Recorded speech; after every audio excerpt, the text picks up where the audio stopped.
Hey YouTube, Thumbburn Fishing again.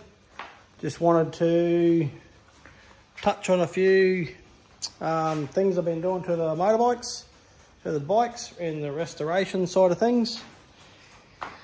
I've been a little busy chicken this week, just doing all the small stuff. Well, not all the small stuff, just poking along, just doing a little bit here, a couple of hours here, nothing too much. Just wanted to show you what's turned up for the bikes and where I'm at. With the IT, don't know where I just put that, and with the IT, there was,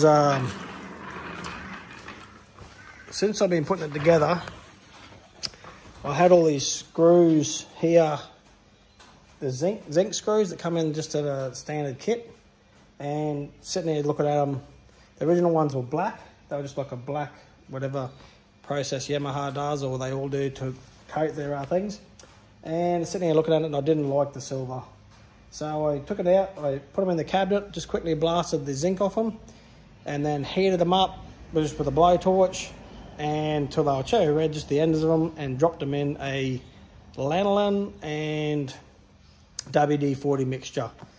And I just find that I've tried a few different oils, but I've tried to found that actually, some reason, gives a good black coating on it. So I decided to take them all out one by one, just one, and took one of them ones out, one of that one out, just give them a blast, and then just coat them, put them back in one by one. And they look way better with the all black now instead of the, like they were originally black. I didn't actually do anything with those, they were just a bit rusty, because I put them back in a little bit rusty, and I tried cleaning them up. I was going to paint them, but they're not painted from the start, so I wanted to leave them that steel look. But yeah, the coating, heating it up and dipping in the quenching in oil definitely gives that nice black coating, which looks a lot more factory. So what else I do to the IT, I've trued the wheels up pretty close. I don't want to get them perfect because it's not a rider, and the rims are quite old, and also they got a crack in each rim, and so I'm just going to true them up. Don't over tighten them and everything, but they're tight, but pretty close just for tyres for how they're going to be. A bit more of a polish this week. Just kept polishing this. These are the plastics you get from, I think they're DC Plastics. They come, Australian importer brings them in. Same ones as most people buy for their ITs. And I've just been polishing the absolute living shit out of it. Where is it? With this. Just Makita buffer. And just been just absolutely just living, just polishing it, and it's just really taken that that dull matte look out of it, and starting to get that, still a little bit of matte look there if you really see it, but it's starting to get a lot shinier. That tank's getting a lot better, and just doing it every time I walk past, not every time, just walk past, I pick this up, just spend a couple of minutes or two on it till I'm bored, and go put it down. Just because it gets better and better. That's with the IT, waiting for tyres, and that should be almost done. Moving on to the Honda. I haven't really started the Honda, it's on the back burner. I've got other bikes to do, I've got on priority there. These are all my bikes, I can do whatever I please with what, when, and where, but I've decided the Suzuki's next, because I bought it first. I bought it a long time ago, so I'm going to do them in the order that I bought them. In that order. Suzuki seat. Getting to this, Suzuki, I've done plenty of covers in my time, and what I've done is I put the seat cover really tight to get rid of these wrinkles and everything. But what it done is it pulls this foam around off underneath this edge a lot to get that off that, because the foam actually rolls around this edge. And when you pull it tight, it takes the seat plastic out of alignment. It pulls this either back, pulls that back. So you've got to release it. And this here was kicked up from pulling this, trying to get this out. It was pulled up like this. So I released all that and then got it down. It's actually quite flat now. It's quite good. And when I mount it back on the bike, I got this edge here running perfectly along the tank now. So it looks nice and neat. It's not pulled up. And then this here runs along the plastics now. And then this here folds into around the back, flush with the back mudguard. So, back rear fender, whatever you want to call it in America. So it's taking me, put it in the sun, that wrinkle is slowly coming out. And if I pull it up this way, it rolls that same thing I was just saying. It's all new foam. Right, so that's Suzuki. I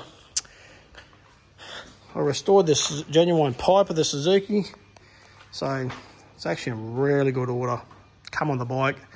There's a little tiny dent there, which I heated it right up with the blower, and it just wouldn't come in any more than that. And I wasn't going to put any more than 50 PSI in it. I just thought that'll do. I paint stripped it off, so all the excess paint is off it, and then just give it a light dusting in the cabinet, because I didn't want to erode that metal finish with the blast media, so it gives it that nice smooth look underneath it. Yeah, so that's come up really nice. I bought the OEM hangers, still available, which fits on good. I bought this off eBay. I think it's a 95 I had written on it. I don't think they really knew. It had a repair job on here. It's definitely doesn't fit perfect, but that fits. It bolts up, and this is a little bit of a gap here, but it's close enough. It looks good. This is actually anodized. That's how they come. That's not the aluminium finish. If you actually sand that back, that anodizing comes off that. So I want to leave it like that. So it's factory. It's got the writing, everything's still original. And I tapped out a few dents out the end there. So I'm going to leave that just like that. I think it'll look quite fine, as close as it is original without polishing it up. The tank, getting to the tank on the Suzuki, just started polishing up the parts you can see. Give it a light sand there and buffed it out, but where you can see, I'm just polishing that up. As you can see, under the shrouds, restoring that. I've restored these radiators. I bought them off eBay. It had just eBay ones that had just the aftermarket ones on it. I wanted original. I've bought a few sets now, and I went down with a screwdriver and just tried to rebend all that out as good as I could get and paint it a nice satin finish, so it's going to be original. Same as this one. The other ones I bought, these tabs were going off it. These tabs here, you can see, they were broken off, so I could TIG them back on. I could do that, but this one was quite fine. Has got a little bit of damage in the fins in there, but it still works fine. They'll look good. So it's not a little tiny bit of twist in there. Not going to really affect it. Yeah, the Honda. I bought this second hand because it has got a hammerhead one on there, and I just filed it and then just emery taped it, and then I put it on the Primax wheel and polished it. But I didn't like how shiny it was, just for the fact that it's not the theme I'm going with. I want to go with like the OEM theme, and the OEM theme they were never really polished up. So I put it back in the cabinet and just give it a dust over with the blaster, just to get that raw aluminium-y look. And then I put a clear coat over it, so hopefully the clear coat will keep it from tarnishing and stuff. And then I just painted the tip. So yeah, just want to try and get that thing. I bought the Honda airbox, just came from the USA, eBay. You got to pay through the nose for one of these. You just got to pay for it. If you want to do a restoration with anything original, you just got to pay for this shit. It's not cheap. They're getting harder to find. You might zab one here and there, but so I ended up just fully going through this, stripping this completely apart, and then cleaning up the best I could. I'll put marks on it now. Yeah, and it's got little grooves there. I tried sanding those out as best I could without damaging it too much, but I'm happy with that. It's come up quite clean. I'll give it a bit of a polish, but I'll give it more of a polish as I fit it up later. Yeah, it's come up. Polish the rubber as well, just with the rubber and the thing over. It's come up neat. Happy with that. This turned up today in the mail. For the Honda, it's 1992, and this also came in the mail, which I bought from the USA. I've been watching on eBay for ages. Thought he might drop it in price, but they certainly didn't.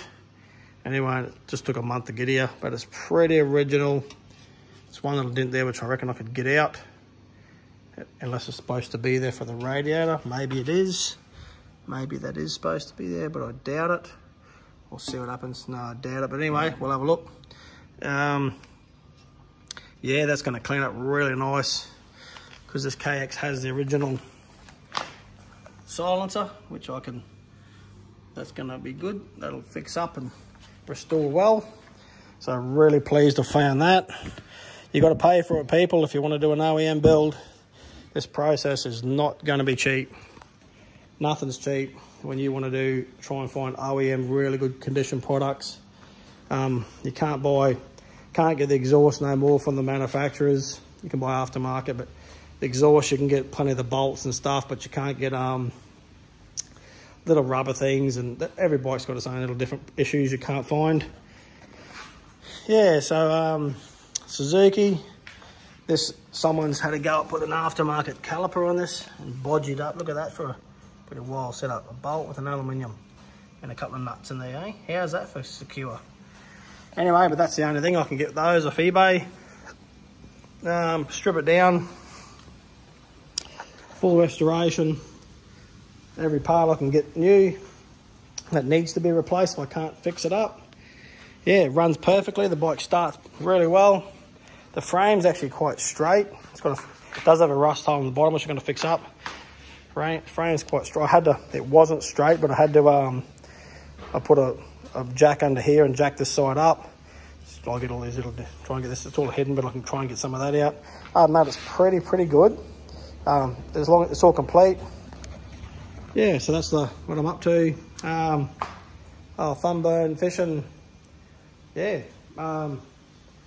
MX restorations. If you want to follow what I'm up to do with these bikes, how I go, this is the quality that I want to have them finished at. This is my first real complete build. Yeah, if you want to, I'm going to try and do them best, and I'll get better as I go. If you want to do follow those builds on the KXs or the YZs, when I get to them, just like and subscribe. Please subscribe, so you can it'll come to you. You don't have to pay anything. It'll just come up on your, if you want notifications, you can just turn them on. If you don't want them, turn them off. Just subscribe anyway, please. And yeah, and follow the build process of these bikes and see how I go with it. And any other questions you want to know about what I'm doing, or any suggestions of how to do it better, how I can do things better, please comment below and let me know about where I'm going wrong with some things or what I could use, because it's all new to me. I'm only watching YouTube, same as you people, and putting my effort into it and trying to use the best parts and with what I know. And if I don't know, I'll watch a few videos on it, same as you people do. It's really interesting. It's enjoyable. Keeps your time busy, keeps you dead broke. Paying for parts and stuff, but it's absolutely better than going out and wasting your money in the pub, I think. Yeah, rejuvenating some of these really nice bikes. So yeah, thanks for watching, YouTube. Please like and subscribe. I really appreciate it. Thank you.